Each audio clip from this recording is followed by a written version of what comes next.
नमस्कार साथियों। आज हम बात करेंगे मिस्र बंधुओं के बारे में कि मिस्र बंधु ने हिंदी साहित्य के इतिहास का विभाजन कितने कालखंडों में किया था। तो साथियों, मिस्र बंधु ने हिंदी साहित्य के इतिहास का 5 कालखंडों में विभाजन किया था। और मिस्र बंधु की जो अपनी पुस्तक है वो है मिस्र बंधु विनोद, जिसका प्रकाशन 1913 ईस्वी में हुआ था। और इनके काल विभाजन के बारे में हम बात करें तो इन्होंने हिंदी साहित्य के इतिहास को 5 कालखंडों में विभाजन किया था, जिसमें से सबसे पहला काल है वो है आरंभिक काल, दूसरा काल है वो माध्यमिक काल, जो तीसरा काल है वो है अलंकृत काल, और चौथा काल है वो परिवर्तन काल है, और जो पांचवा काल है वो वर्तमान काल है। यानी कि साथियों, जो मिस्र बंधु विनोद है उन्होंने हिंदी साहित्य के इतिहास को 5 कालखंडों में विभाजित किया था। तो सबसे पहले आरंभिक काल है, और आरंभिक काल को भी दो भागों में विभाजित किया था, पूर्व आरंभिक काल और उत्तर आरंभिक काल।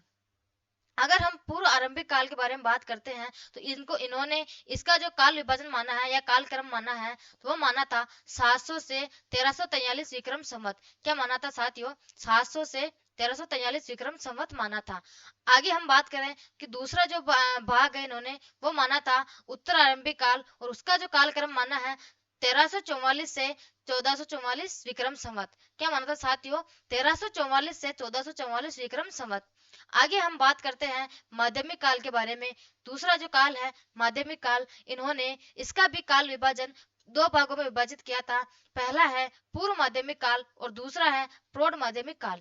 इन्होंने जो पूर्व माध्यमिक काल का काल विभाजन माना है वो माना है 1445 से 1560 विक्रम संवत, और दूसरा जो भाग है प्रौढ़ माध्यमिक काल, इसका काल विभाजन इन्होंने 1561 से 1680 विक्रम संवत माना है।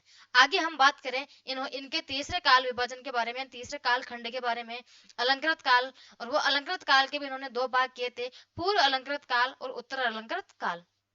अगर हम पूर्व अलंकृत काल के बारे में बात करें, इन्होंने इसका काल विभाजन का कालक्रम 1681 से 1790 विक्रम संवत माना है। वहीं दूसरा भाग उत्तर अलंकृत काल, उसका कालक्रम इन्होंने 1791 से 1889 विक्रम संवत माना है। आगे हम बात करें चौथा काल यानी कि परिवर्तन काल। परिवर्तन काल का इन्होंने काल माना है 1890 से 1925 विक्रम संवत, और आखिरी जो काल है वो है वर्तमान काल, और इसका काल क्रम इन्होंने माना है 1926 से विक्रम संवत से अब तक, यानी कि 1926 से अब तक। ठीक है साथियों, तो वापस एक बार रिवीजन कर लो आरंभिक काल को दो भागों में, पूर्व आरंभिक काल, उत्तर आरंभिक काल। पूर्व आरंभिक काल का 700 से 1343 विक्रम संवत, उत्तर आरंभिक काल का 1344 से 1444 विक्रम संवत। आगे दूसरा माध्यमिक काल। माध्यमिक काल के दो भाग, पूर्व माध्यमिक काल और उत्तर प्रौढ़ माध्यमिक काल। पूर्व माध्यमिक काल और प्रौढ़ माध्यमिक काल। पूर्व माध्यमिक काल का 1445 से 1560 विक्रम संवत, और प्रौढ़ माध्यमिक काल का 1561 से 1680 विक्रम संवत।